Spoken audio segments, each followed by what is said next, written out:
Good morning. Good morning. How are you this morning? Hope you're doing well. I thought I would pop out just for a few minutes this morning, just kind of getting started, to be honest with you, a little bit. I've been up, but been kind of catching up with some things.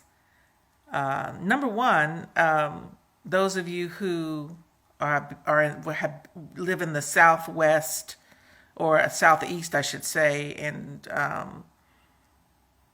you've been dealing with some tremendous storms and tornadoes, including myself, because I live in the southeast. However, excuse me, I wanted to greet you this Saturday after Good Friday, and wanted to wish you a great weekend and pray that you all are doing well after dealing with those storms. Okay.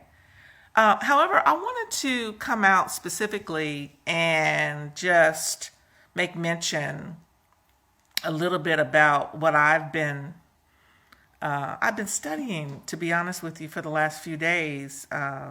Again, you read and you study, and you sometimes you become impressed to go back and read and study again.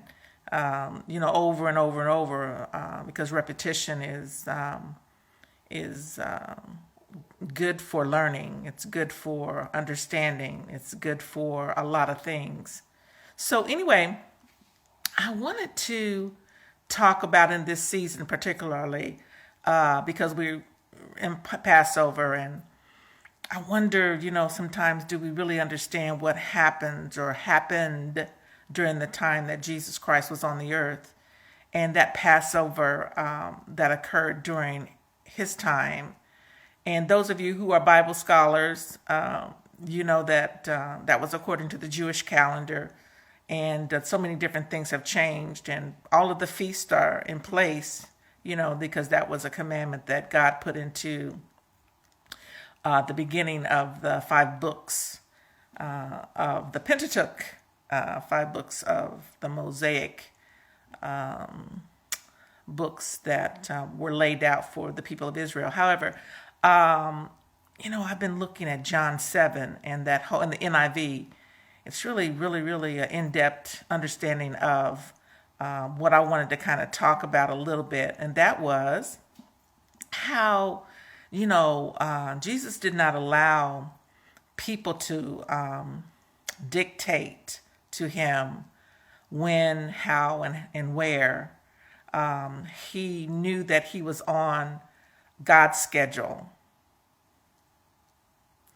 I'm going to say that again. He knew he was on God's schedule, and he was being led by God, by the Spirit of God. And, even though his disciples in that whole book, wanted him to go up and teach, they were encouraging him to do that. And he kept telling them, it's not my time. It's not my time.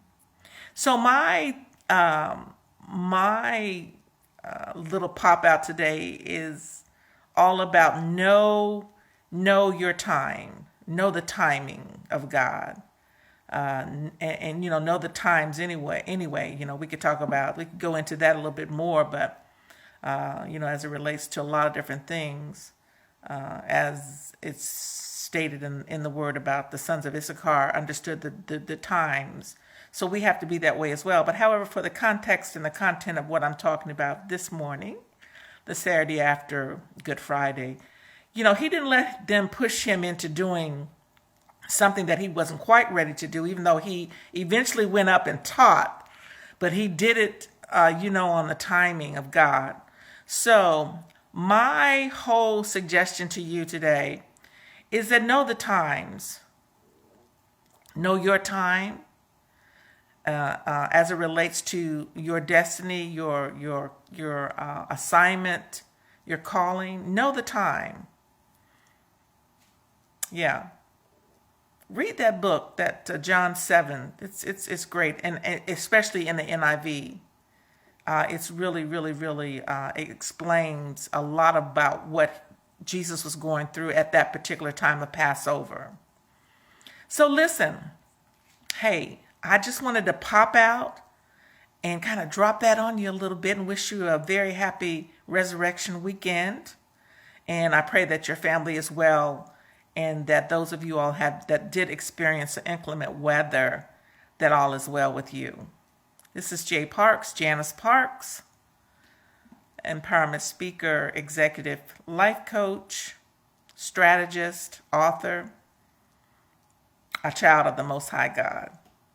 So, y'all be blessed, and talk to you soon, okay? Bye.